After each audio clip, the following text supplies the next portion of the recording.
وَإِذْ نَجَّيْنَاكُمْ مِنْ آلِ فِرْعَوْنَ يَسُومُونَكُمْ سُوءَ الْعَذَابِ يُذَبِّحُونَ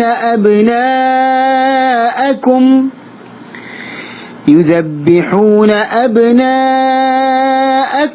وَيَسْتَحْيُونَ نِسَاءَكُمْ وَفِي ذَلِكُمْ بَلَاءٌ مِّن رَّبِّكُمْ عَظِيمٌ. സൂറത്തുൽ ബഖറയിലെ 49-ാമത്തെ ആയത്താണ് ഇപ്പോൾ ഓതിക്കേൾപ്പിച്ചത്.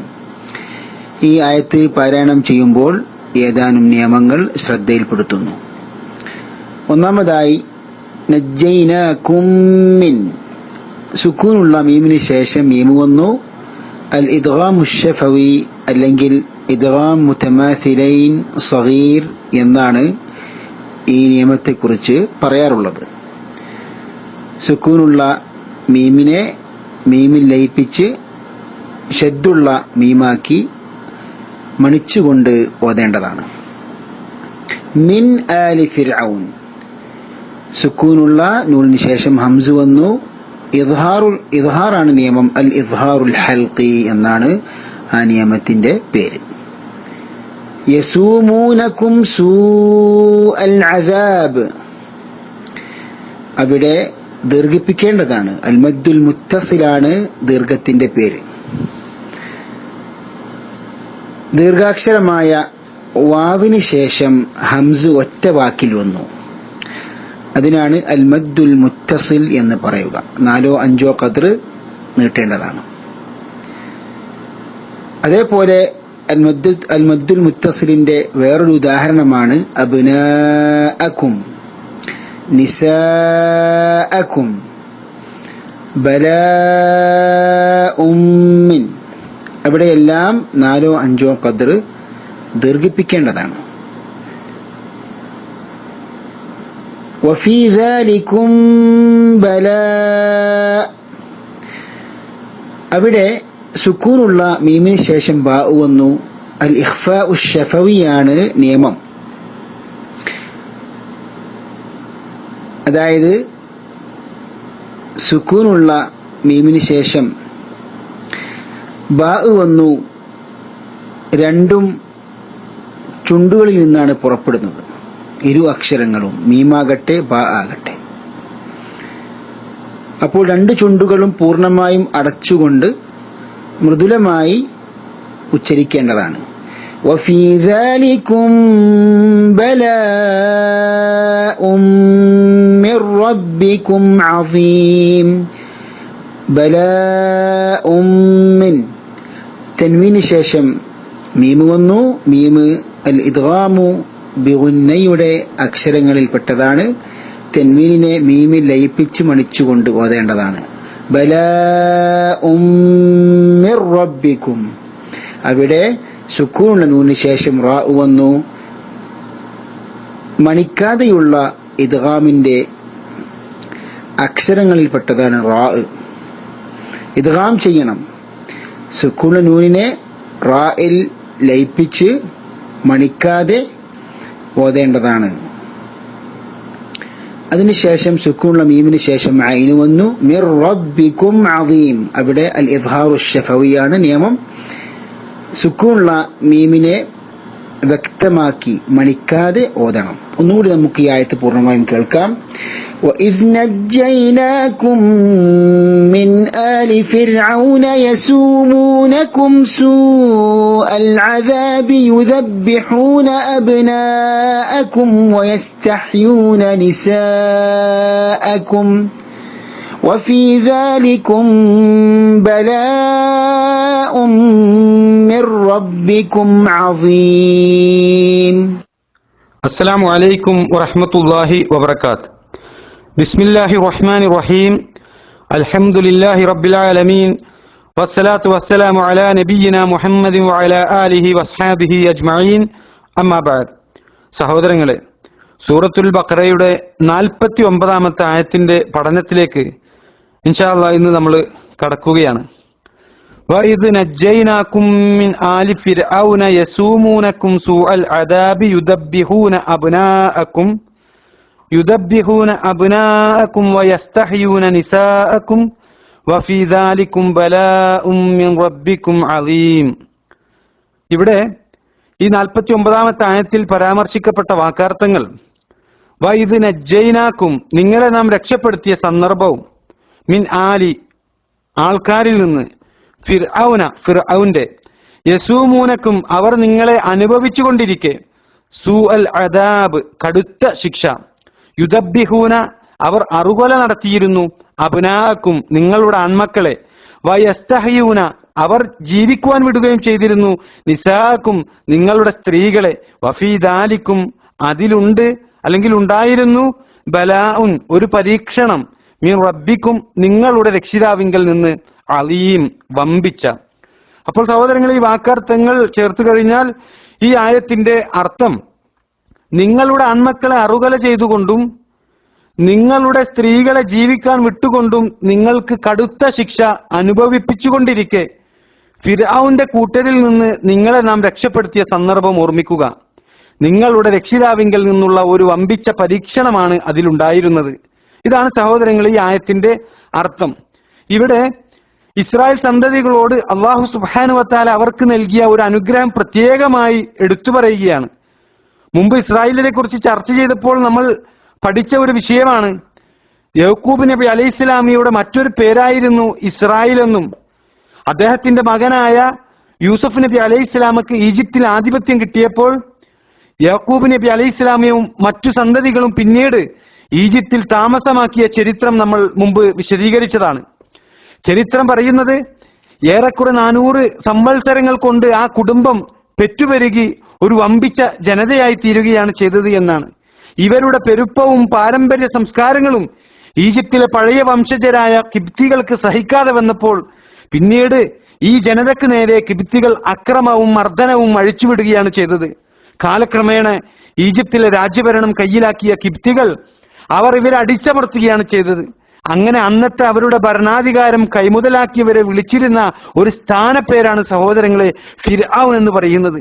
ഏതുപോലെ റോമിലെ ഭരണാധിപന്മാര് കൈസർ എന്നും അതായത് സീസർ എന്നും പേർഷ്യയിലെ ഭരണാധിപന്മാർ കിസ്ര എന്നും യമനിലെ രാജാക്കന്മാർ തുബ്ബ എന്നും അറിയപ്പെട്ടിരുന്നത് പോലെ ഈജിപ്തിലെ ഭരണാധിപന്മാർ ഫിർഔൻ അഥവാ ഫറോവ എന്ന പേരിലാണ് അറിയപ്പെട്ടിരുന്നത് എന്ന് മഹാനായ ഇബ്നു കസീർ റഹിമഹുള്ളയെ പോലെയുള്ള മുഫസ്സിറുകൾ രേഖപ്പെടുത്തിയത് നമുക്ക് കാണാൻ കഴിയും.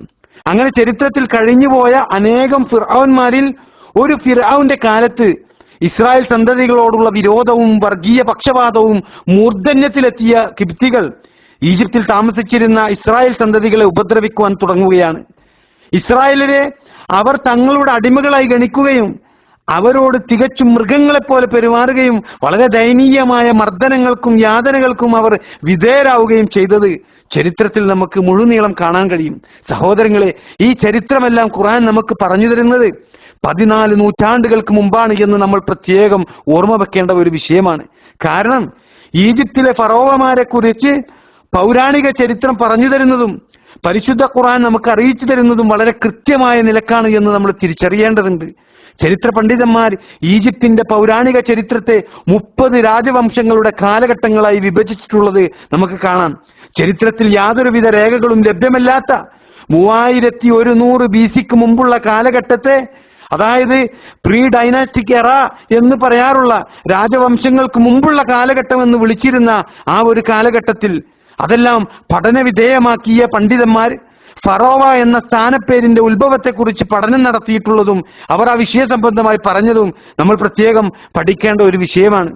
ഫറോവ എന്ന പേരിന്റെ ഉൽപ്പത്തി പെർ ആ എന്ന 2 ഈജിപ്ഷ്യൻ പദത്തിൽ നിന്നാണ് എന്നും ഗ്രേറ്റ് ഹൗസ് അഥവാ മഹാഭവനം എന്നാണ് ഈ പദത്തിന്റെ അർത്ഥമെന്നും ചരിത്ര പണ്ഡിതന്മാർ രേഖപ്പെടുത്തിയിട്ടുള്ളതാണ്.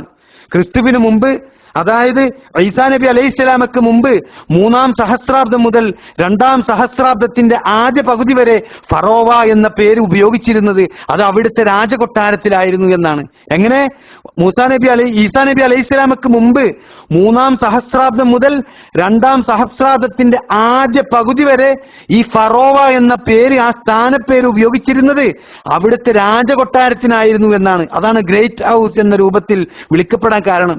എന്നാൽ 18-ാം രാജവംശത്തിലെ തുത്മോസ് 3-ാമന്റെ കാലം മുതലാണ് ഈ ഫറോവ എന്ന സ്ഥാനപ്പേര് അത് രാജാക്കന്മാർക്ക് ഉപയോഗിക്കുവാൻ തുടങ്ങിയത് എന്ന 18-ാം രാജവംശത്തിന്റെ കാലത്താണ് ഈജിപ്തിലെ രാജാക്കന്മാരെ ഫറോവ എന്ന് അഭിസംബോധന ചെയ്യാൻ ആരംഭിച്ചത് എന്ന് എൻസൈക്ലോപീഡിയ ബ്രിട്ടാനിക്ക പോലുള്ള ആധുനിക സംവിധാനങ്ങളും അത് വ്യക്തമാക്കുന്ന കാര്യമാണ് എന്ന് നമ്മൾ മനസ്സിലാക്കണം.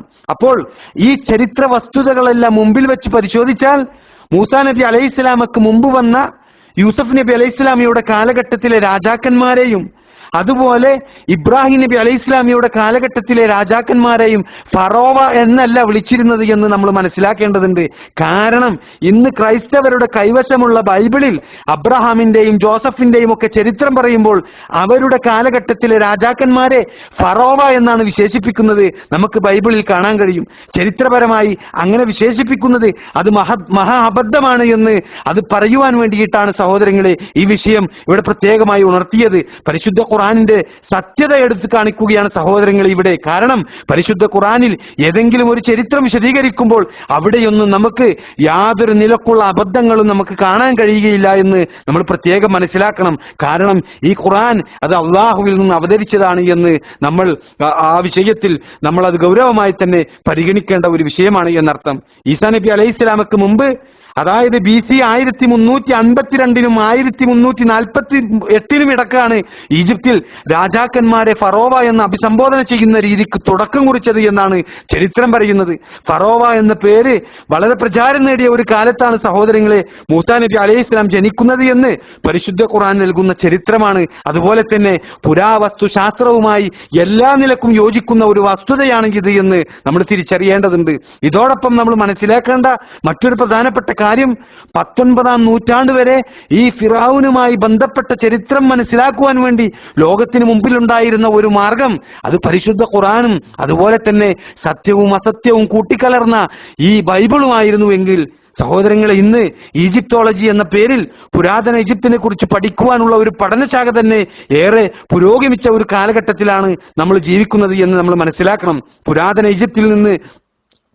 ഈജിപ്തിൽ നിലനിന്നിരുന്ന ഹീറോഗ്ലിഫ് അഥവാ ചിത്രലിപികൾ അത് ഇന്ന് വായിക്കുവാനും നൂറ്റാണ്ടുകൾക്ക് മുമ്പ് ജീവിച്ചിരുന്ന ഫറോവമാരെ കുറിച്ചൊക്കെ പഠനം നടത്താനും സാധിച്ചിട്ടുണ്ട് എന്നുള്ളത് നമ്മൾ മനസ്സിലാക്കേണ്ട വിഷയമാണ്. അവിടെയെല്ലാം പരിശുദ്ധ ഖുർആൻ സംസാരിച്ച ചരിത്രം അതെല്ലാം അക്ഷരം പ്രതി ശരിയാണ് എന്ന് ഇന്ന് ലോകം സാക്ഷ്യപ്പെടുത്തുകയാണ് സഹോദരങ്ങളെ.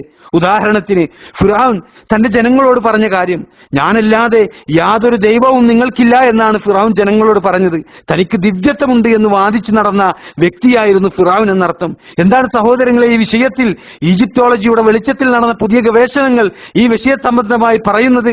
സഹോദരങ്ങളെ, ഈജിപ്തിൽ നിലനിന്നിരുന്ന വിശ്വാസം, അതിനെക്കുറിച്ച് എൻസൈക്ലോപീഡിയ ബ്രിട്ടാനിക്ക എഴുതുകയാണ്. ആകാശ ദൈവമായ ഹോറസിന്റെയും സൂര്യദൈവങ്ങളായ റേ, ആമോൻ, ആറ്റോൺ എന്നിവരോടൊപ്പം വ്യവഹരിക്കപ്പെട്ടു പോന്ന തങ്ങളുടെ രാജാവായ ഫറോവ ഒരു ദൈവമാണെന്നായിരുന്നു ഈജിപ്തുകാർ വിശ്വസിച്ചത്. ഫറോവ മരണപ്പെട്ടാലും അയാളുടെ ദിവ്യമായ കഴിവുകൾ നിലനിൽക്കുമെന്നും അത് മരണത്തിന്റെ ദൈവവും ഹോറസിന്റെ പിതാവുമായ ഹോസിറസിലൂടെ തന്റെ പുത്രനും പുതിയ ഫറോവയുമായ വ്യക്തിയിലേക്ക് സന്നിവേശിക്കുമെന്നായിരുന്നു അവരുടെ വിശ്വാസമെന്ന്. ഫറോവയുടെ ദിവ്യത്വം വഴിയാണ് അയാൾക്ക് മാന്ത്രികമായ കഴിവുകൾ ഉണ്ടായത് എന്നും അവർ വിശ്വസിച്ചു.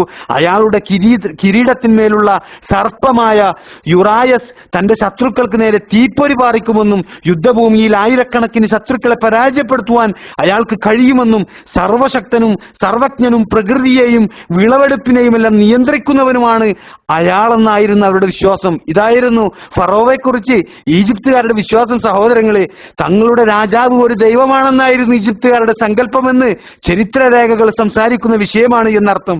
പരിശുദ്ധ ഖുർആൻ പരാമർശിക്കുന്നത് പോലെ മൂസാ നബി അലൈഹിസ്സലാമിയുടെ കാലത്ത് ഈജിപ്ത് ഭരിച്ചിരുന്ന ഫറോവ താൻ ദൈവമാണ് എന്ന് അവകാശപ്പെട്ടിരുന്നു എന്ന് വളരെ കൃത്യമായി പൗരാണിക ഈജിപ്തിനെ കുറിച്ചുള്ള ആധികാരിക പഠനങ്ങൾ അത് തെളിയിക്കുന്നുണ്ട് എന്ന് നമ്മൾ മനസ്സിലാക്കണം. മനസ്സിലാക്കണം. ഈ പശ്ചാത്തലം മനസ്സിലാക്കിക്കൊണ്ട് വേണം ഇനി തുടർന്നുള്ള ആയത്തുകൾ നമ്മൾ പഠനവിധേയമാക്കേണ്ടത്. സഹോദരങ്ങളെ, അല്ലാഹു സുബ്ഹാനഹു വ തആല ഈ ആയത്തിലൂടെ പറഞ്ഞ കാര്യങ്ങൾ, അതിന്റെ ചരിത്രവും താല്പര്യവും ഒക്കെ ഇൻഷാ അല്ലാഹ് നമുക്ക് അടുത്ത ക്ലാസ്സിൽ ചർച്ച ചെയ്യാം. വാട്സപ്പ് ഉപയോഗപ്പെടുത്തിക്കൊണ്ടുള്ള പരിശുദ്ധ ഖുർആനിന്റെ ഈ ഒരു പഠനം അത് ഒരു സൽക്കർമ്മമായി അല്ലാഹു സുബ്ഹാനഹു വ തആല നാം ഏവരിൽ നിന്നും സ്വീകരിക്കുമാറാകട്ടെ. ആമീൻ.